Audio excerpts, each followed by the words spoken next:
Hi, I'm Jim McCann, founder of 1-800-Flowers.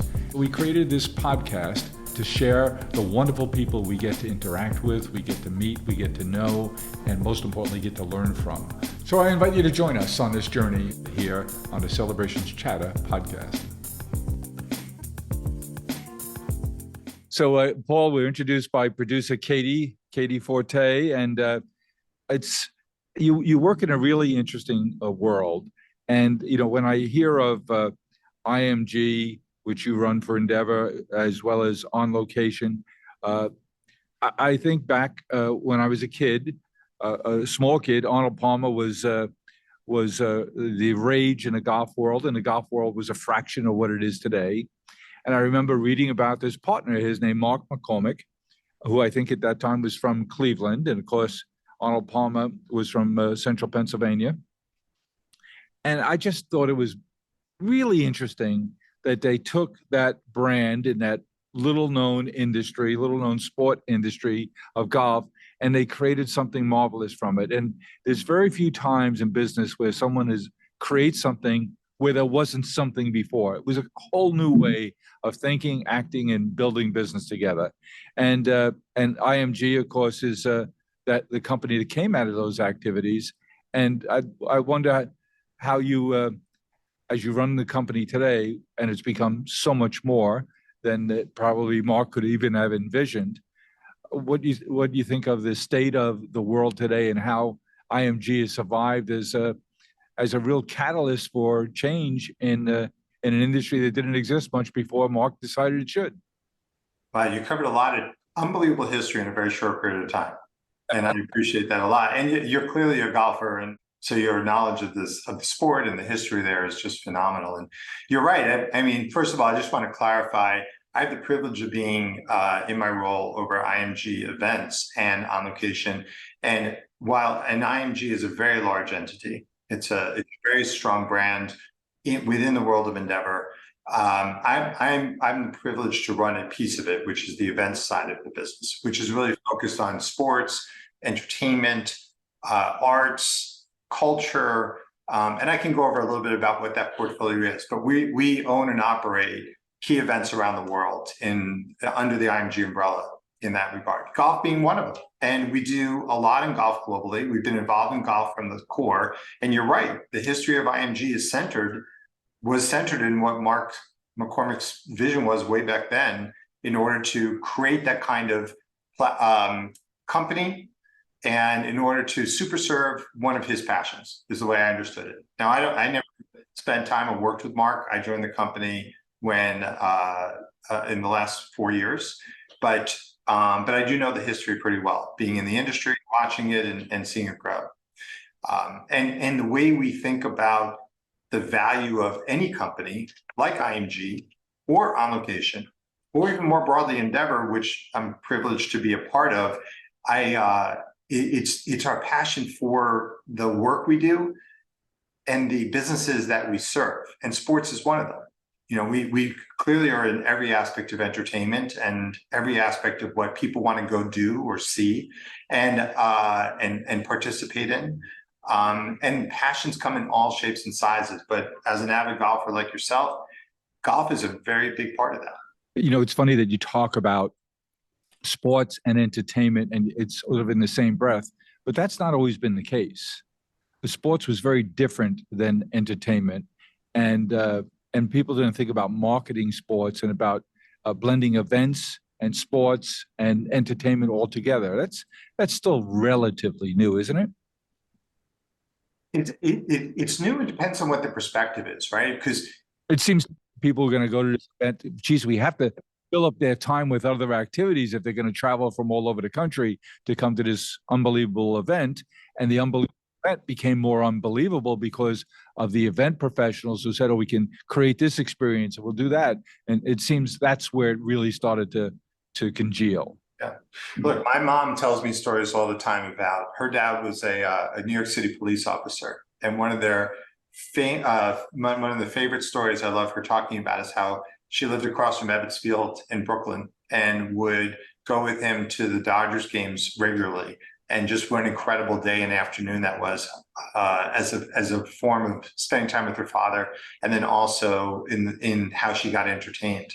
And then on the flip side of it, how I know my youngest is a professional musician, and how he works and how people, the delight they have when they go see him and his band perform. And in a lot of ways, there's a similarity to that. Now, I'm going to take you back a second, and as you outlined, my history is I spent a lot of time in the media world, and in a big chunk of that was in magazines.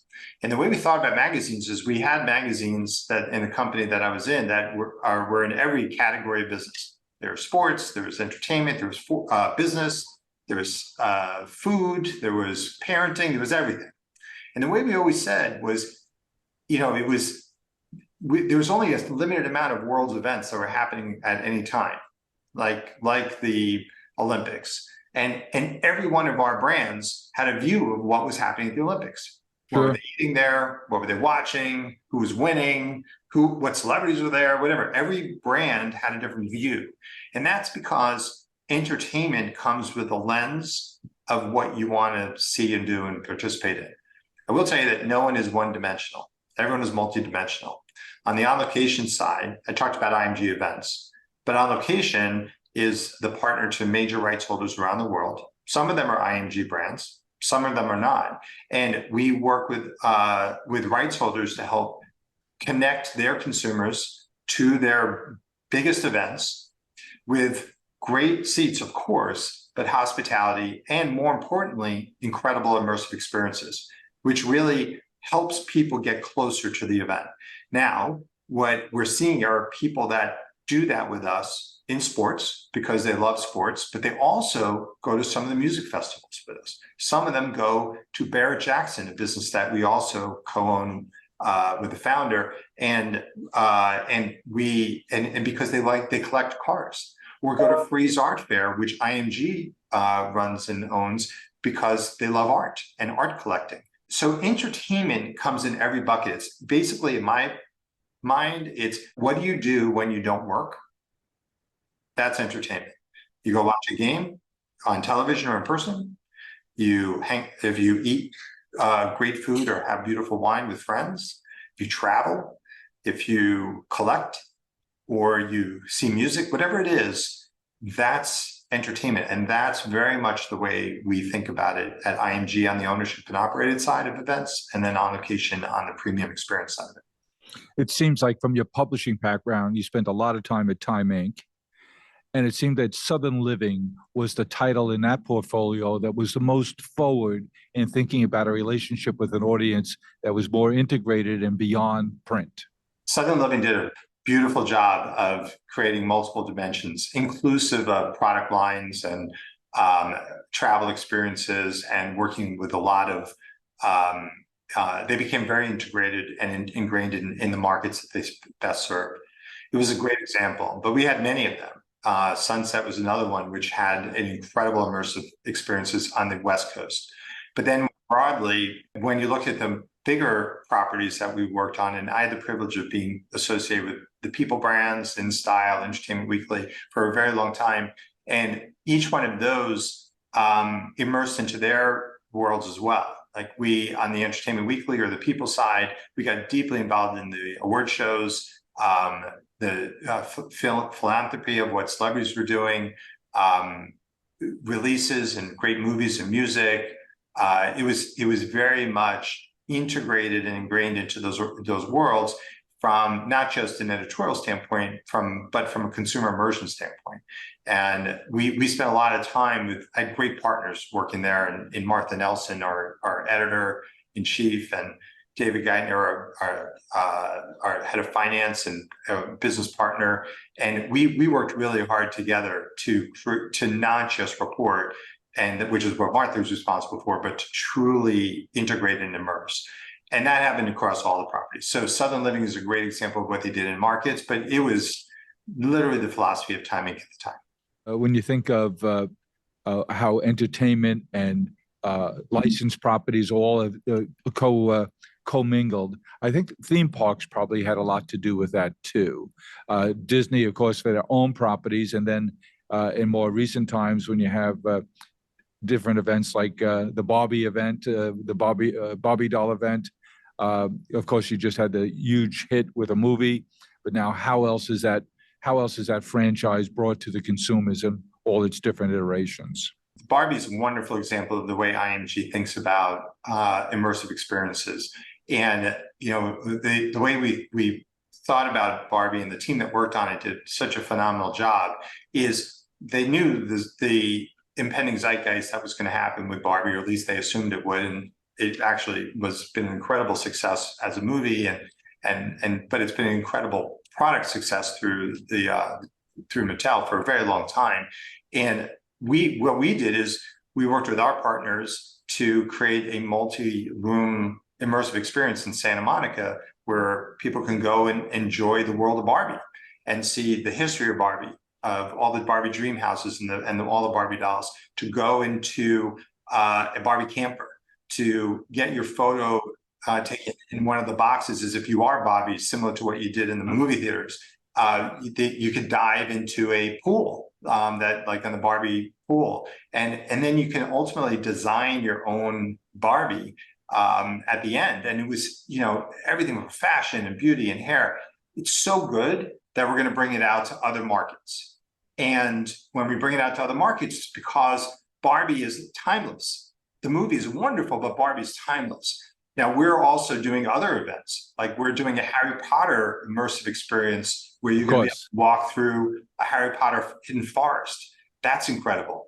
When we do Winter Wonderland in Hyde Park in London this winter, which we've done for the last number of years, that is an immersive experience as well. That's got people, you can go and explore different aspects and dive deeper into the world of the holidays. We are going to be doing and continue to do more skating rinks in multiple markets. We just did one last year in London. We're going to continue doing that in other places too. What do you mean? Is that a themed event, a temporary event, or temporary event where you can go ice skating in a really unique location? And these are, this is the way IMG thinks about their owned and operated events. What kind of talent stable would you have at an IMG events, Paul, where you have the creatives and the engineers and the people who can dream these up, make it come together, and then produce them? So a great range of talents there. That's peculiar. We have an amazing team, absolutely amazing team. Ranging from all aspects of experts within the space, from culinary, immersive experiences, music. The arts and entertainment side of IMG has done a tremendous job of developing and executing unique events. We're launching one in Houston in November called Honeyland, which is an incredible experience that we're partnering with Live Nation, which will be a celebration of culture in music and culinary. We're really excited about that. There's an incredible array of hundreds of experiences that we built. And on the sports side of it, we're really proud of some of the places that we technically own, like the Madrid Open is a great example of a tennis event. It's one of the more important events leading into as the season begins in March, and it's grown in popularity. It's incredible culinary as well as tennis experience. And it's one that we're really proud to have and to nurture. We're in great partnership in Miami on the Miami Open, another great, not only great partnership, but a tremendous experience that incorporates tennis and the celebration of tennis, but of course everything that Miami has to offer, as well as culinary, and all of that takes place, by the way, in partnership with the Miami Dolphins down in Hard Rock Stadium. It's a unique tennis experience because of that. And do you own that event, or you just produce it? We own it in partnership with the Miami Dolphins. Oh, I see. Okay. And we work on developing out experiences in sports and entertainment and culture. I mentioned Freeze and Barrett Jackson as well, in order to really build from ground up unique experiences for people who love those, for whatever they want to go to. I will move over to the on location side, which we work way more broadly on that very same topic. So like, for example, at Fashion Week, which by the way is run by WME, it's owned by Endeavor. It always has been historically a fantastic experience. On Location partners with our internal sisters and brothers over on the fashion side of it to develop immersive experiences for people who want to experience Fashion Week in the most extraordinary way. So give us, that's an example. Fashion Week's been around for a long time. It was a little thing, just to get a little spark into people's curiosity and interest. It was a PR event of sorts. And now to make it immersive, what would be an immersive experience around Fashion Week that would draw the general public in to say, yeah, I want to experience that? Well, Fashion Week isn't always open, or never really was open to the general public. I mean, a lot of it has been for the industry. And I had gone to Fashion Week for many years on the industry side of it. I can see how you dressed. I could tell. You're very kind. With Fashion Week, when you think about, like, as an editor, what would you experience if you went to Fashion Week? Well, you'd have a great seat, maybe even in the front row. You'd get special access and walk through. You wouldn't wait on lines. You'd have a green room. Maybe you got dressed for it, going to a couture to see a couture portfolio in order to pick out what you want to wear and go get dressed. You'd get restaurant reservations. You'd have transportation. Maybe you take your photo. You'd get merchandising and memorabilia, having your photo taken with, and meet and greets with designers and models. And so I can go on and on and on. That's the notion of On Location. Is we think about, if you were the most inside person, what would your experience be like? Like if I went to Fashion Week with a fashion editor, what would that experience be for me? That's what we try to design and bring to market for our guests. That's so clever. Boy, I know a sport that could use more of your magic. Baseball. So we do partner with Major League Baseball. They're a fantastic partner of ours on the On Location side. Oh, give us an idea what you're doing with MLB. Our guests got to experience All-Star Weekend like an insider. Aside from amazing seats and hospitality, which is sort of customary at these days, but they got to have special tours and immersive experiences. They got to meet legendary players. They got tremendous products and access to memorabilia. They were at Home Run Derby. They were at the game itself. And hotel and dining experiences. Yep. Special parties. They were like as if they were an invited guest from Major League Baseball. And so clever. And our partners on the leagues, teams, associations, conferences, all the different aspects of divisions of sports are so integral into how we do this. And we have great partnerships, like a partnership with the NFL, which has been a longstanding relationship with us. We do the Super Bowl, the draft, we do the Hall of Fame, Pro Bowl, and so many other aspects of the NFL. But the NFL is a great partner in helping us think through and give unique products and access to things that really make the fan experience incredible. And having a great partner like the NFL, or as I described, Major League Baseball, or the Olympics, which we're doing next summer in Paris, that really makes a difference. I mean, look, Jim, there's a million ways to go get a ticket. All a ticket is a permission to sit in the seat. An experience is something completely different. An experience is something that you want to tell people about. And some of it is the experience of what you saw, but a lot of times it's the experience of what you did and how you felt. And that's what On Location does so uniquely. So for like the Olympics, many people have gone to Olympics, and even more people have never gone to an Olympic. But this is the first time that the Olympics has ever been opened up on a global basis to have a true hospitality and experience model. And we are the global hospitality partner to the Olympics. And the kind of experiences that our guests are going to have go way beyond a ticket, or way beyond a hotel room.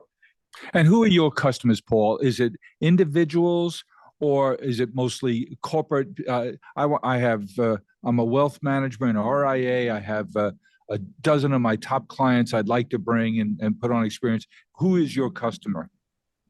So we have a wide range of customers. Our customers for IMG are people who just love what they're going to say, whether it's Barbie, the Miami Open, golf event, Harry Potter experience. Harry Potter, whatever it is. They just love it. They want to go, right? On location comes in, and that customer is somebody who wants more than just to go.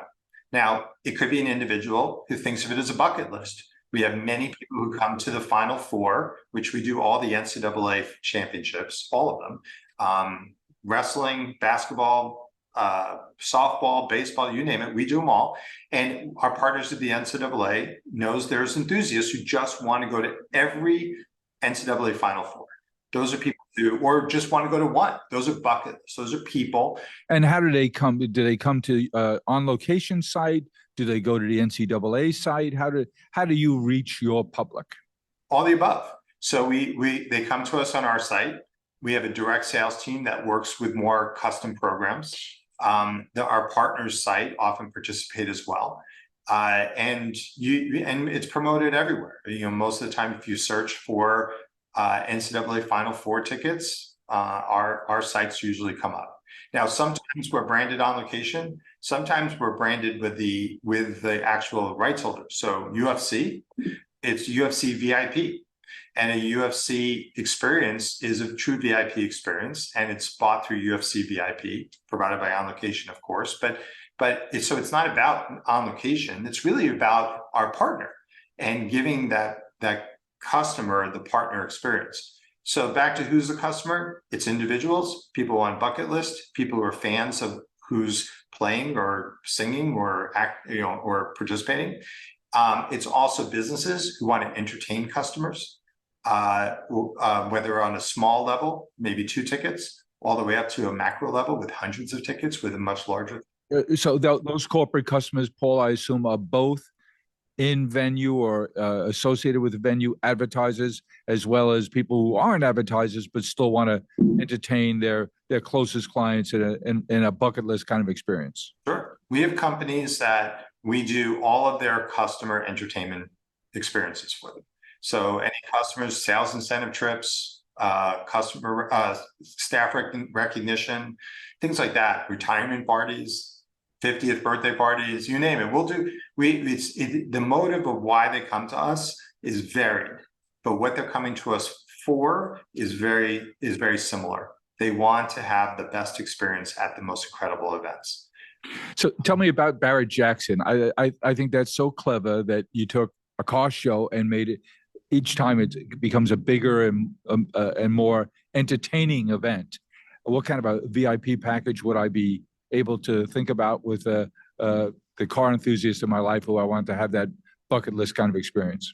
So Barrett Jackson, for those who don't know, is where car collectors come to find vehicles.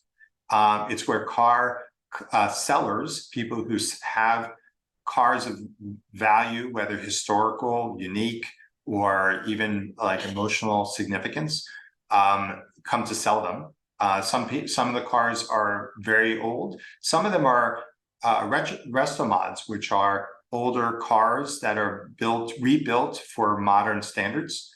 So some of them are celebrity-owned cars that are just so unique because they were owned by someone special. I mean, there's a wide range. And so there's the cars that come to be sold. There are people who come to buy it. And then there are the people who come to watch it all. And there's a whole range of all three. And Craig Jackson, who he and his family are part of the founding group, and Carolyn, his wife, are deeply involved in the team, has done a great job building 4 unique auctions a year that are each one of them have a unique character. We're doing one next weekend in New Orleans, and then come February, we're going to be back in Scottsdale for our biggest, our big auction, which is a multi-day auction. So how many shows are there under the Barrett Jackson brand a year? There are 4 big ones a year. You can buy a ticket and just watch. You just walk in. In Scottsdale, we'll have tens to hundreds of thousands of people do that. Bidders, you can come and just register to bid, and you can just stand there and do that. Then there's experiences. You can have unique access in what we call the staging lanes, where you can watch the cars from a very unique vantage point come in to go to the auction block. You can have a special viewing area that has incredible elevated hospitality, direct access viewing, but also special auctioneers who sit in those sections with you to help you through your bidding process, so that you build a relationship with them. Sure, sure. There's going to be, concerts that we do, culinary experiences that you do. And there's also there's an opportunity to be in Craig's box, where you can, Craig Jackson, where you can be in that area. And each one of these, of course, have different price points attached to it, but with it comes very different immersive experiences. Look, you could always go to the Barrett Jackson auction and have an incredible time. Yeah. But to sit in one of these luxury boxes and to see that auction experience from where the state be in the staging lane, that it's an elevated experience that people write home about. We put our heart into everything we do. We are farmers, bakers, florists, and makers who grow and create with a passion. Made with love at every step of the way. Because at the end of the day, we know you're sending more than a gift. 1-800-Flowers, share with love. Let's go backwards. Where did you grow up, Paul? I grew up in northern New Jersey in a town called Cliff Lake. Oh, sure. But how did you wind up going to Indiana? It's a good question. So it's a podcast into itself. So my whole life, my dad's a dentist. My mom was a hygienist. My grandfather, who unfortunately passed before I was born, but he was a dentist. So I kind of grew up in the world of dentistry. And Yeah, sure. so the way I grew up is I just always tracked myself that I would become a dentist. So I did my whole education. Primary education was really that was my ultimate outcome. And coming out of high school, that was my path. So I got into a program right out of high school that combined undergrad and grad into a dental program. And it was in my intended path. After a year of it, which was nearby in New Jersey, it was a school called Fairleigh Dickinson that had a really good dental school. It also had an undergrad program, but it had a good dental school in the local area. And so after a year of the undergrad piece of it, I got my eyes open to a wider range. And now leading up to it. Wow, there's other options here. There's other options, but leading up to it, I was an entrepreneur too. I had a business from when I was 10 years old on. I was a magician, and then I did birthday parties and things like that. And so I built a nice little business doing that. I just loved business. So I kept doing that. And I thought, you know what? I got to combine dentistry and business, which I had ideas to do. Well, you could make cavities disappear. Yeah, exactly. Or I needed to do something different. So after a year of it, I felt like I needed to do something different. So what I really loved was business, of course, but I love entertainment. I'm a musician. I love sports. So I still dabble in magic. I haven't done it in a long time, but I do still have a couple of tricks in my basement that for my kids and potential grandkids at some point. And also the influence of my father. My father was a magician growing up as well. And I started off using his tricks, which was my first tricks that I did. So after the year of undergrad, I decided I needed to switch out of dentistry, but I knew that being at Fairleigh Dickinson wasn't the right place for me. I needed to go somewhere else. So I ended up coming home and talking to my parents about it. And they said, okay, we totally think you should do that, but you can't just sit home. It's the end of June. You have to go back to school in September, pick a place and go. So I didn't know where to go. So I happened to be watching HBO and Breaking Away came on. And oh, sure. Oh my God, what a great place. I love college basketball. Bobby Knight is there. That's where I want to go. So I called up, found out how to apply, sent my application in, got accepted a week or two later. And then 2 weeks after that, packed up my car and drove out to Bloomington. Never been there before. Never even saw it before. Wonderful place, right? It was fantastic. So that's how I ended up there, is a combination of breaking away and not wanting to be a dentist. So tell me your career path now after Indiana. So I worked in an ad agency called J. Walter Thompson out of college. Sure. A storied agency. It was fantastic. And then I left there to sell advertising for USA Today. And then from there, I took one quick step over to a magazine called Psychology Today, and then over to People magazine. And I joined People very young. I was 25 years old, so it's just a couple of years out of school. But I joined as a sales rep there, and that's really where I spent the bulk of my career. I was there for almost 24 years. You remember Liz O'Neill, an editor? Of course. She's terrific. Haven't seen her in a bit, but she did a piece, one of the first podcasts. She did a piece on investigation of the Chappaquiddick incident with Ted Kennedy, Mary Jo Kopechne. And I remember 5 or 6 years ago when that came out on my Saturday morning jogs, listening to that and deciding to double and go for another 3 miles because her podcast was so good I didn't want to stop listening. And she's a nice lady. I've gotten to know her a little bit locally. We've had her at the bowl games. She and her son, just a wonderful lady, and she's been there a long time. You've been there a long time. You're very fit, and so you owe your fitness to her, I guess. Absolutely, or at least a bad knee. Fair enough. So timing for a long time, huh? So I worked at Timing for a long time, had many jobs and really great opportunities. And all of what I learned a lot of things there, certainly about brands, about leadership, about entrepreneurism, about business in general, partnerships, relationships, and made some of my best friends there as well, and business associates. I left there to be a CEO of a radio company, originally called Dial Global, that we renamed to Westwood One. So a lot of people know Westwood One. And then I was fortunate enough to work with Cumulus to purchase Westwood One. And after they purchased it, I then joined Bloomberg as the Global Chief Revenue Officer on the media side. And then I left Bloomberg to basically focus on my family and my entrepreneurism by investing and spying into small businesses, which I really enjoyed, until I really missed being part of a team and being back in the game, as they say. And that's when I came to join Endeavor. And how does that come about that you joined Endeavor? A headhunter seek you out? You put out the word in your community of friends saying, I'm looking to do something different?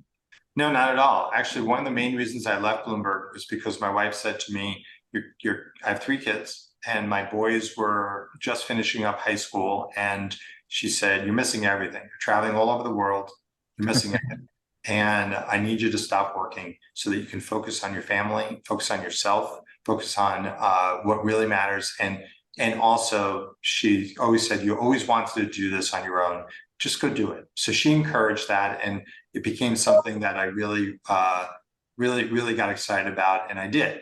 And then when the boys went off to college and I was, was just doing my independent thing, she noticed that I was bored in a way, even though it was exciting and I was doing a lot of great things. She said, you kind of miss it, don't you? You miss being in the middle of it all. And I said, I do. She said, so why don't you go get another job then? And I said, well, I actually don't want another job. And she said, well, why? And I said, because I like this. I said, but what I really want to do is to work for someplace special. And I want to work for someone incredibly special. And she said, well, who? And I said, there's literally only one person I'll go work for, and that's Mark Shapiro. And it's someone who I knew for a while before that, and I knew Ari very well before that. And I had talked to them about other things over the years, but I just knew I wanted to work with Mark. And frankly, I didn't even care what I was going to do. So I called him up under my wife's encouragement, and he saw me, of course, because we had known each other for so long time. And I just said very simply, Mark, I don't know if you have anything. I don't even know if you want anything. I would do it for anything you want, for whatever you want. I just want to be in that environment, in this company, and with you, because this is a winning company, and you are an incredible leader. He's literally the best. And how clever. And so he said, look, we're looking at getting into the event business with On Location. Would you take a look at it with us and be part of that? And so I worked with the diligence team, and the diligence team here on the M&A team at Endeavor is extraordinary. And busy. and busy. And in working with them, when Endeavor ultimately did buy On Location, they asked me if I would run it, and of course I wouldn't say no, because you when in life you get to work for someone extraordinary like Ari and Mark in a company like Endeavor, on brand like On Location, and do the things we get to do. It's been a privilege. And IMG came across last year, a year ago, is when they asked if I would bring that into the portfolio. And of course, it was run by an incredible executive in Sam Zussman, who now runs over down in Barclays in the Brooklyn Nets. He did an incredible job at IMG events, and it just was it was a good opportunity for the company. But I was more than privileged to do that. I'd like to explore a little bit Endeavor and the incredible company it's become. But before we go there, I hate to toss a little lob up at the net to a Jimmy Connors type, but what's in it for advertisers? My impression is that event sponsorship, either you have to be able to, you can't just buy the sponsorship. You have to consider the investment as part of a package, including what they call the merchandising of it. And how does, and it seems like it's only for big companies who have the resources to bring their clients into the entertainment part of it, merchandise it against the consumer base effectively. Is that the right way to think about it? Or are there cases where companies have built their brand by doing events? I think a 5 Hour Energy as maybe a company that came from the event world. Its brand was launched by doing events. But tell me how I should think about that as a small business person looking to say, what's a creative way for me to extend my brand and connect with my consumers in a different way? We should examine it in two parts. When you think about media, you think about media as it relates to how do we communicate and tell stories, and why do we communicate and tell stories? And the core of media is really simple. It's designed to inspire, educate, or inform, I should say, or entertain. So those are the three, and these are well-known things. This is what we learn in school all the time. The three aspects of what media is. And the platform of that communication could be on anything. In the olden days, it was divided by actual media platforms. Now, it's mostly influenced by digital and social and so many different aspects. But the way we communicate goes in either video, text, or audio. And those ways, way to go. So that's how you tell stories. And that story can be long form or short form. And this podcast is an audio story, also a video story, the way we're doing it today. And we're informing and maybe entertaining, hopefully inspiring. Maybe we're doing all three, but there's a purpose to that. When you're a marketer, you have to think about how do you communicate your story to better tell your message to inspire the outcome that you desire. And Jim, this is one of the things that you are absolutely a genius at. I mean, what you did in the way you built your company through audio is one of your primary tools. And you did a brilliant job of using your voice and your brand to tell your story to differentiate your product, which could have been considered a commodity, but it ended up being a differentiated story because you used a medium to tell your story well. And it communicated well to get people to buy more of your products. That is what anyone does on a small scale to the most extraordinary scale. The other parts that have become really important is how do you create the value of story? What we're realizing now is we always thought of what we call influencers, and influencers were everybody had an influencer in their life. It's the person who is in your life that helped you to be inspired to do whatever you did, right? Who's the person in the new neighborhood you call and say, hey, I need a pediatrician? You got it. That's an influencer. Now, influencers are way bigger than that, right? Social media has created macro, influencers, mega influencers. They give them a megaphone, right? And they give them a megaphone and they get paid a lot to it. So they became an advertising medium. So it became more than just reach an influencer to influence a group. It's now reach an influencer, pay them to become your platform. And so that's changed a lot. So as a large business, you have to look at all the tools, and sponsorship comes into there as well. Big names like MetLife Stadium, big name on a logo means something. A patch means something because it's the reminder, it's the recall. It's people need to be told what they want because otherwise they don't know they want it. And from a small business perspective, you can do that too. You just have to make different choices because your budgets are smaller. You have to be more assured of success, but the fundamentals are very similar. So thinking about how to tell your story to the people that you can grab most. So if you're a local retailer, how do you get people in that local market? Well, digital's got a great platform for that. We have social media. We've got outdoor advertising. We have specials, email campaigns, great ways to read contact. And we just have to be smarter about it. And that's where the role of agencies play. Now, 160over90, which is a branded agency in Endeavor, does a great job of that for their customers. They help customers tell stories in every aspect. And that storytelling could be also in live event. And that's where we get involved with all of our partners, internally and externally, to help them tell their stories in live events too, whether it's through sponsorships or integration. Barbie was full of that. Honeyland has many of those. And it's a way to do that. The other way to tell the story is to entertain them, to tell them the story directly, or inspire them by having them be your guest as an incentive for being a great customer. That's where experiences come in. So it's a multi-dimensional approach. As you look back at the company, what might it become next? I have no idea what's going to come next, but I can assure you, because of the genius of Ari, it's going to be incredibly exciting. You know, Ari is I've known Ari for a long time because when I was at People, Ari was an important partner to us because of the world and celebrity that we all lived. And every interaction I ever had with Ari, I walked away even more inspired than I was before, because he sees the world so differently than anybody else. He's a true visionary. He truly knows how to develop and create. He's a relationship person. He knows how to lead a team. He's really one of the most impactful people in the world of business, not just in entertainment and sports. That's a whole family of underachievers, huh? Three brothers. That family is incredible on every level, and every one of them. There's a common trait amongst all of them, but they do it, express it in three different ways or multiple different ways. And then the combination of Ari and Mark is beyond extraordinary. So when you're in a company, and the depth of talent goes very wide and deep in this company. So it's not limited to any one area or any couple of people. It's the people I get to work with in every aspect of this company is a true leader and a true visionary for what their expertise, and everybody plays a role in the opportunity ahead. So I don't know where the company is ultimately going to go. It's not my role here, but I can assure you that I'm extremely proud and excited to be here. So tell me about IMG events and On Location. What's next? More properties? Is owning properties something that's on your agenda to continue to develop new ones?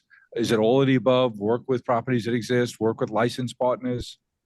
Well, we're certainly not a static organization. We're going to constantly evolve and move, and we're launching new products all the time. I would say right now, of course, we're looking as far out as we possibly can, but at the same time, we're looking very close because we have a lot of events coming up that we want to bring to market and are bringing to market, but also we learn from each of them. I'd say one of the biggest learning experiences we'll have is the Olympics next summer in Paris. It's got to be an extraordinary challenge and an enormous opportunity for you to really have people rethink how they might enjoy, experience, and consume the Olympics. 100%. And for anybody who comes with us as a guest is going to see the Olympics like it's never been seen before. But this is also the first live fan Olympic for the Summer Games in over 8 years. And so for a generation who never really got to go to the Olympics, certainly not one in a beautiful city like Paris at this time, this is going to be a real moment. So I would tell you that tickets are going to be really hard to come by. Hotel rooms are going to be really hard to come by. So planning that trip and being part of it sooner than later is my best advice. But we're going to learn a lot about where the future of experiences are going to go by watching and seeing the wide range of global participants who are coming with us to those games. And it's going to give us an opportunity to see what kind of other global expansion we could do, what other ideas we can do, and also more importantly, what we could bring to our existing partnerships. I mean, our existing partners are ones that we feel very deeply passionate about, and we look for every which way to nurture and grow and differentiate them. So every time we do anything, we think about how do we better serve them. So our network and partnership is benefits with all of of all the aspects of what we do.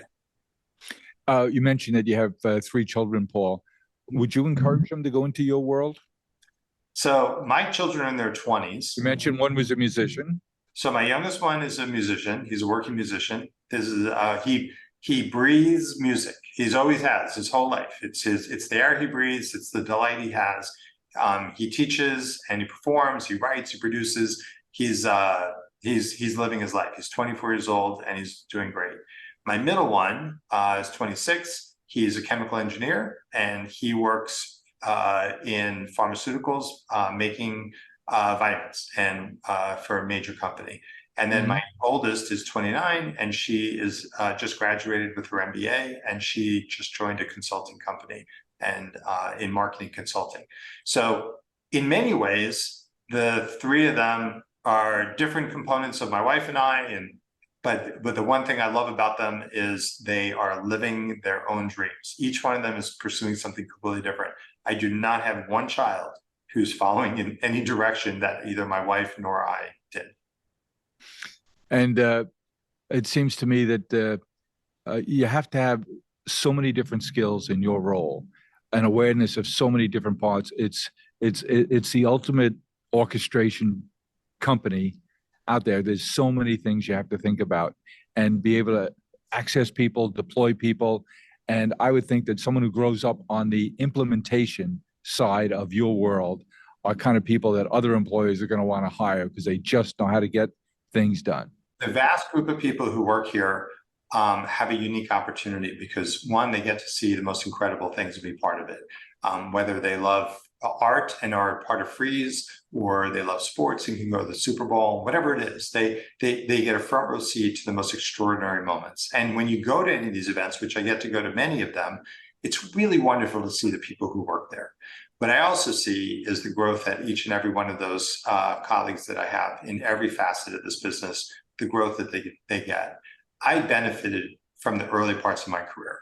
I certainly benefit from the middle parts of my career, and I benefit from my career every single day. I feel I never stop learning. I continue to grow, and everything that I am and do is because of what I've done. And so getting the opportunity that every one of my colleagues do to do what they do in the company that they do it in is not only something that they could do in this company forever. Certainly we don't want to lose anybody, but if for those that go on, they go on and do really extraordinary things. Well, Paul, you've given us some really interesting insights into you and your career, which is quite amazing, and into the very interesting industry that we're in now. And we can only anticipate the kinds of things you'll be involved in the future. And we'll be checking in to see all the new events and new opportunities to think about participation in a sporting event with a culinary experience, a wonderful trip on the side, exposure to some good music in town while you're there. It just it seems to be no end to the possibilities. And congratulations on what you've done, what you're doing, and more importantly, what we expect you'll be doing in the future. So thanks for sharing those insights with us. I have so many more things I'd like to talk to you about. We could use your help in our marketing world here to figure out how do we do things different to build more relationships with more people and help them to have more relationships and better relationships in their life. Because if we do that, our selfish motivations are there are going to be more birthdays, more anniversaries that they'll want to remember. So we're in the relationship business too, but you're the provider of the venue and the opportunity to really nurture and develop relationships. So I think at the end of the day, we're in very similar businesses. We really are, and I really appreciate that very much. And Jim, I want to see you in one of our one of our events or our experiences. I think you'd really enjoy it. Well, Paris, it sounds like there could be some good food involved, and I'm not missing that. And golf, great golf. That's sure. Paul, thanks so much. Thank you too, Jim. It was good to see you. It's my sister's birthday. Go to 1-800-Flowers.com. They have tons of great birthday gifts. Wow. Wow. Wow. Happy birthday, baby. Wow. Yummy. I got to contain myself. 1-800-Flowers. Celebrate the people you love. Well, I hope you enjoyed what you heard, and I know I'll be sharing it forward. I hope you get to as well. let's keep the conversation going. Follow me along on Twitter at Jim1800Flowers and on LinkedIn at Jim McCann. Hope to talk to you soon. Thank you for listening to Celebrations Chatter. You can join our community by reaching out at chatter@celebrations.com. And while you're at it, tell us what topics you'd like us to explore here on the Celebrations Chatter podcast. Thank you for listening, and don't forget to share it forward.